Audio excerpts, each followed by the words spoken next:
허락해 주시고요. 여러분들 또한 축복합니다. 오늘 열왕기상 10장 14절부터인데요. 여러분 스바 여왕이 방문했을 때도 솔로몬의 지혜, 솔로몬이 이루어진 모든 업적에 대해서 스바 여왕이 감탄을 했지 않습니까? 그리고 오늘 14절부터는 감탄할 이유가 있었네 할 정도로 솔로몬의 지혜뿐만 아니라 눈으로 보고 확인했던 것, 여러분 가장 쉬운 것 아닙니까? 보는 것. 야, 이렇게 화려할 정도로 이렇게 많은 부귀와 영화를 누릴 수 있단 말인가? 라고 확인할 수 있는 구체적인 정황들을 우리가 볼 수 있는데요. 우리가 그것을 보면서 그러나 과연 이 많고 화려한 것이 과연 인생에게 좋은 것이냐? 라는 의미심장한 질문을 스스로 해볼 필요도 있을 것입니다.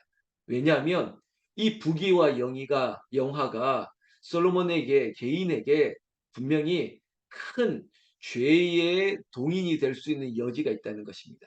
그리고 인생의 화려함이 곧 나락으로 떠나가는 추락하는 것은 날개가 없을 정도로 그렇게 떨어질 수 있는 위기가 될 수 있는 것. 우리에게 풍성한 것이 우리의 삶의 갈급함과 그리고 가난한 자에게 주시는 하나님의 천국을 잃어버릴 수도 있기 때문에 여러분 항상 인생이 잘 나갈 때 그때 조심해야 되는 것입니다. 그건 저에게도 교훈이고 우리의 인생에게도 교훈이 되겠죠. 그런 의미에서 오늘 솔로몬의 이 화려함이 어떤 것이 있었는지 우리는 좀 보면서도 은혜를 나누겠습니다. 14절 솔로몬의 세입금 무게가 금 666달란트요 라고 시작하고 있습니다. 여러분 세금으로 받아들이는 그 세금 통틀어서 이렇게 표현하네요. 금 666달란트 666 많이 들어본 숫자죠. 666 여러분 세상에서 거둬들였던 이 재산이 666이래요. 근데 달란트랍니다. 근데 금이랍니다. 이게 도대체 얼마나 큰 가치일까요? 제가 잠시 후에 우리가 가늠할 수 있게 할 텐데요. 조금만 더 들어봅시다. 그것 외에도 상인들과 아라비아 그리고 고관들에게도 가져온 것들이 많다고 합니다. 심지어 16절에 솔로몬이 왕이 쳐서 느린 금으로 큰 방패를 만들었습니다. 여러분 금으로 방패를 만들었어요. 여러분 방패는 어디에 쓰는 겁니까? 전쟁에 필요한 도구가 방패 아닙니까? 믿음의 방패 이런 구절도 있죠. 방패는 전쟁에 필요한 것인데 지금 이거는 가만 보니까 액세서리처럼 만들어되고 있습니다. 그 말의 반증은 뭐냐면 전쟁이 없다는 거예요. 참 평안할 때라는 것이죠. 모두의 제가 말씀드렸을 때 잘 나갈 때 조심해야 되는데 지금 솔로몬은 너무나도 화려한 부귀 영화를 누리는데 심지어 방패를 금으로 만들었는데 200개를 만들었는데 매 방패마다 하나하나 방패마다 금 600세겔이 들어갔다. 이런 얘기가 있습니다. 17절에 또 느린 금으로 작은 방패 300개를 만들었으니 매 방패에 든 금이 3만에라 이렇게 얘기하고 있습니다. 여러분 우리는 지금 세계의 그 화폐의 단위 사실은 무게의 단위인데요. 666달란트라 그리고 600세겔이다. 그리고 3만에라 이런 구절을 우리가 14절에서 17절까지 대하고 있습니다. 여러분 이게 좀 이해가 필요한데요. 제가 단계적으로 얘기한다면 아래 단위에서부터 얘기할까요? 17절에 마네라라고 있죠. 3마네라. 마네는 성경이 등장하는 문화, 문화 들어봤죠? 동일한 말입니다. 그래서 제가 무게로 말씀드리는데요. 문화라고 하는 것 자체 그리고 세겔이라고 하는 것 자체 이런 것들이 어떻게 표현하면 좋을까? 여러분 세겔은 11.5g입니다. 예를 들어서 하나가 아주 작죠. 그리고 세겔이 11.5고 문화가 약 570g입니다. 얼마 안 되는 것 같습니다. 그러나 여러분 금으로 생각해 보십시오. 금이 570g이다. 이게 어느 정도 될지 모르겠습니다. 그렇지만 이게 모인다면 굉장히 크겠죠. 왜냐하면 지금 얘기하는 걸 들어보십시오. 그렇다면 달란트는 도대체 얼마냐? 세입금의 무게가 666 금달란트라고 있지 않습니까? 달란트는 우리가 쉽게 생각할 게 아닙니다. 달란트는 하나의 약 그냥 이렇게 신구약 통틀어서 가장 편안하게 우리가 대할 수 있는 숫자는 35kg이라고 합시다. 여러분 35kg. 그것도 금으로 35kg이에요. 엄청난 거죠. 그래서 오늘 성경에 등장하는 걸 한다면 여러분 세겔은요. 한 세겔 이거는 300개, 300개 아니 3000배입니다.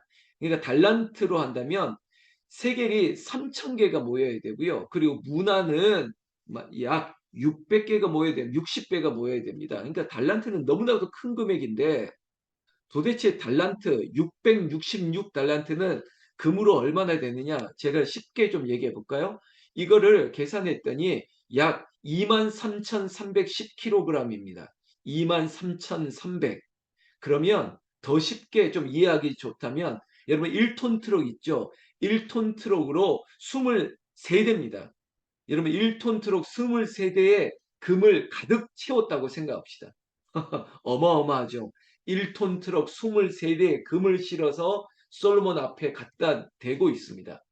어마어마한 금액입니다. 그러니 이 금으로 지금 방패도 만들고 작은 방패도 만들고 이러고 있다는 게 솔로몬의 시대에 얼마나 부귀영화 이 화려함이 극치를 이루었는지 우리는 좀 보고 있는 것이죠. 심지어 18절 보십시오. 왕이 또 상아로 큰 보좌를 만들고 정금으로 입혔다고 합니다. 여러분 상아 아시죠? 코끼리 상아 이거 비싼 거 아시지 않습니까? 근데 이 상아로 뭐 보좌를 만들고 거기에 또 금으로 입혔대요. 그 보좌에는 6층계가 있고 뭐 이런 게 쭉 있습니다. 거기에 사자로 다 이렇게 액세서리를 만들고 그리고 뭐 21절에 보니까 마시는 그릇은 다 금이래요. 저도 이렇게 새벽마다 따뜻한 물을 마시는데 모든 그릇이 마시는 그릇은 다 금이래요.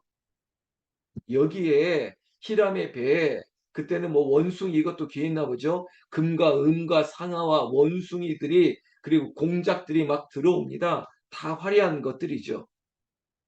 그러니 23절에 솔로몬 왕의 재산과 지혜가 세상의 그 어느 왕보다 큰지라. 여러분 우리는 재산과 지혜가 이렇게 얘기하고 있습니다. 근데 저는 우리가 한글 성경으로 보더라도 여러분 우리의 우선순위는 지혜가 앞서야 됩니다. 왜냐? 하나님을 경외하는 것이 지혜고 그 지혜의 근본이 하나님에게 있기 때문에 그리고 하나님께서는 지혜를 구했던 솔로몬에게 그 지혜로운 마음을 주신 것이지 않습니까? 지혜가 먼저예요. 절대 제사는 그 다음이에요.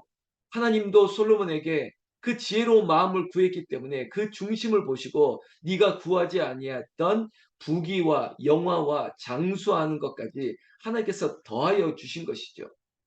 제가 이 말씀을 드리는 것은 솔로몬이 지금 누리고 있는 세상의 재산, 왕의 재산, 그리고 지혜 이것이 귀한 것임에도 불구하고 특히 솔로몬이 가지고 있는 이 물질, 이 화려함, 이 재산으로 말미암아 그가 죄의 유혹에 빠지기 쉬웠기 때문입니다. 이게 마치 오늘은 영화의 복선과 같은데 11장 11장부터는 솔로몬이 여호와에게서 하나님의 마음에서 살짝 비껴가는 대목들을 우리는 보게 될 것입니다. 그래서 가늠하고 짐작하는데 여러분 부귀 영화를 누리고 화려한 시절을 보내는 것이 하나님에게서 멀어질 수 있는 여지가 될 수 있다는 겁니다. 그래서 사랑하는 우리 북한성기도 홍원제일교회 성도 여러분 혹시 솔로몬의 부귀 영화를 누리는 분이 여기 혹시 있습니까? 너무 많아서 고민인 분이 있습니까? 없죠? 그래서 감사하세요. 아유 나는 아니 그래도 이렇게 사는 게 힘들다지만 그래서 하나님을 가까이 가는 거예요. 그래서 한국 교회의 교회 역사를 보면요. 우리나라가 못 살 때 하나님을 더 많이 찾았습니다. 아이러니죠. 1970년대 제가 태어난 그 시기 전후로 잘 사는 나라 아니었습니다. 잘 살아보세요 하자, 잘 살아보자 보자 이랬던 나라 아닙니까? 여러분 이렇게 지금 풍요로운 대한민국이 아니 100년만 돌아보시면 상상을 못하는 나라였습니다. 그런데 지금 어떻습니까? 못 먹는 사람이 있죠, 여전히. 그래도 지금 우리의 삶의 주변을 돌아보면 먹는 게 너무 넘칩니다.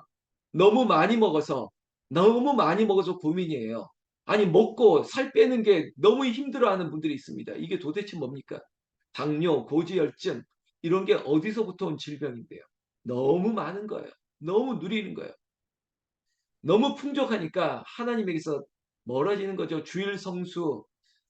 우리가 이 믿음이 마음이 가난한 자는 천국을 소유하고 바라볼 수 있는데 너무 풍족하기 때문에 하나님에서 멀리한다고요? 여러분 우리가 광야로 나갈 수 있는 것은 은혜의 시작이라고 선포해야 되는 것이에요. 오직 하나님이 없으면 못 사는 곳, 그 광야가 우리에게는 축복이라고 말할 수 있는 담대함, 용기가 필요한 것이죠. 내가 이렇게 살아도 하나님과 함께한다라고 하는 뒷배가 있는 것이 낫지 세상의 것을 누리면서 하나님과 멀어진다고요? 그럴 수 없다는 것입니다.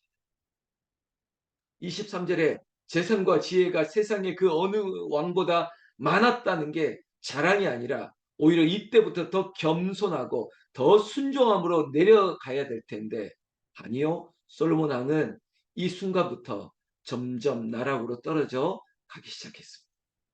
이것이 우리에게 꼭 기억할 교훈이 되어야 될 텐데 26절에 보면 솔로몬이 병거와 마병을 모음에 병거가 1400대, 마병이 12,000명이라 병거 성에도 두고 예루살렘 왕에게도 두었으며 여러분 제가 금으로 방패를 만들었다 뭐 이런 얘기를 드리면서 솔로몬 왕인 시대에는 전쟁이 없었습니다. 왜? 아버지 다윗이 모든 전쟁을 섭렵했습니다. 정말 솔로몬은 부귀영화를 누리면서 전성기를 구가했기 때문에 전쟁이 없었어요. 그런데 그러다 보니 방패를 액세서리처럼 금으로 만들었습니다. 그럼에도 불구하고 26절에 보면 제가 이 대목을 강조하는 것은 병거와 마병을 모을 필요가 없습니다. 왜냐하면 이것은 믿음으로 본다면 전쟁은 하나님께 있는 것인데 여러분 그가 지금 화려한 재산이 그 어떤 왕보다 많았다고 합니다. 너무나도 큰 부귀영화를 누리는 이 전성기에도 인간은 어떤 마음인 줄 아십니까? 부자들이 내가 많다라고 생각할까요? 부자도 늘 부족하다고 생각할 겁니다. 가진 것에 만족하지 못하고 그 가진 것을 누리기 위한 두려움이 생기는 거예요. 돈이 너무 많아가지고 장판에도 깔고 저 금덩이를 저 옷장 저 밑에 그리고 담요 사이사이에 끼고 이렇게 사는 이유가 뭡니까? 두려운 거죠. 빼앗길까 봐. 그가 누리는 이 재산, 부귀영화 빼앗길까 봐 병거와 마병을 모은다고요? 이게 바로 믿음 없다는 거예요. 하나님께서 싸움은 하나님께 있는 것이지 그 병거와 마병, 군사력에 있는 게 아니라는 겁니다. 제가 이렇게 강조하는 것은 바로 솔로몬이 정점에서 자꾸 나락으로 떨어지는 것, 물질이 많다 보니까 하나님에게서 떠나가고 있다는 겁니다. 이게 우리에게 영적 교훈이 됐으면 좋겠습니다. 하나님은 어떤 분이십니까? 하나님은 다윗에게 했던 약속을 솔로몬에게 했던 약속을 지키시는 하나님이세요. 하나님은 신실하시고 변함이 없으세요. 문제는 하나님은 그런 분이신데 나는 약속도 안 지키고 나는 마음도 변하고 나는 믿음도 떨어져서 전쟁이 하나님께 있다고 했음에도 불구하고 두려워서 또 이 병거와 마병 이런 걸 모으는 게 사람이에요. 우리예요. 그렇다면 어떻게 살아야 될까요? 여러분 재산도 하나님이 주신 것이고 지혜도 하나님께 주신 것이라면 하나님께 전적인 의탁을 해야죠. 좋을 때는 그리고 나쁠 때는 아니요. 늘 한결같은 한결같은 주님, 변함없는 주님을 우리가 좀 따라가야 되지 않습니까? 뭐 한가위만 같아라, 이날만 같아라 이런 거 말고 우리는 날마다예요. 변함없이. 기도하시는 여러분들 보십시오. 오늘이 빨간 날이든 오늘이 추석이든 설날이든 우리는 새벽을 깨우고 기도하는 거예요. 이것이 기도의 습관이에요. 그래서 성전에 하나님의 영광이 구름처럼 보름달처럼 아니 더 일곱 빛과 같은 정오의 빛과 같이 우리에게 비치는 것이죠. 그러면 나로 말미암아 내 가족이 사는 거예요. 다윗 때문에 솔로몬이 이걸 누리는 거예요. 솔로몬에게 주신 약속 때문에 그래도 왕권은 유지하는 거예요. 지금 이 자리에 있는 여러분들 오늘은 특별히 가족을 위해서 자녀 후손을 위해서 기도할 텐데 당신의 믿음 하나님의 약속이 변개치 않기 때문에 하나님 우리 아이들을 우리의 손주들을 붙잡아 주시옵소서 기도하고 약속을 받으시는 거죠. 27절에도 그런 내용이 있는데 너무나도 화려한 시대를 보려다 보니까 여러분 은이 돌같이 여겼대요. 은은 쳐주지도 않았다는 거예요. 금이 너무 많으니까. 그리고 백향목 너무나도 귀하죠. 뽕나무 같이 많았다는 겁니다. 이런 거예요. 이런 화려함을 얘기했습니다. 그게 29절에 있습니다. 그런데 내일 말씀이지만 여러분들 11장에 보면 솔로몬이 바로의 딸들이 막 들어오기 시작합니다. 정략 결혼으로 단일 민족을 이루어야 되는데 소위 말하면 혈통을 유지해야 되는데 이게 혈통이 섞여 통혼이 되는 거예요. 혼합주의가 되기 시작합니다. 죄가 들어온 것이죠. 여기에 우리는 경계해야 되는 겁니다. 우리는 정결하게 오직 주님만, 오직 하나님의 말씀만, 하나님께만 순종하고 변함없으신 하나님만 의뢰하는 것입니다. 그리고 아무리 세상에 좋은 것이 있어도 하나님을 경외하는 것이 가장 귀한 것임을 알고 그렇게 살아갈 수 있는 저와 여러분들 되시기를 나는 우리 주 예수님의 이름으로 축원합니다. 축원합니다. 기도하겠습니다.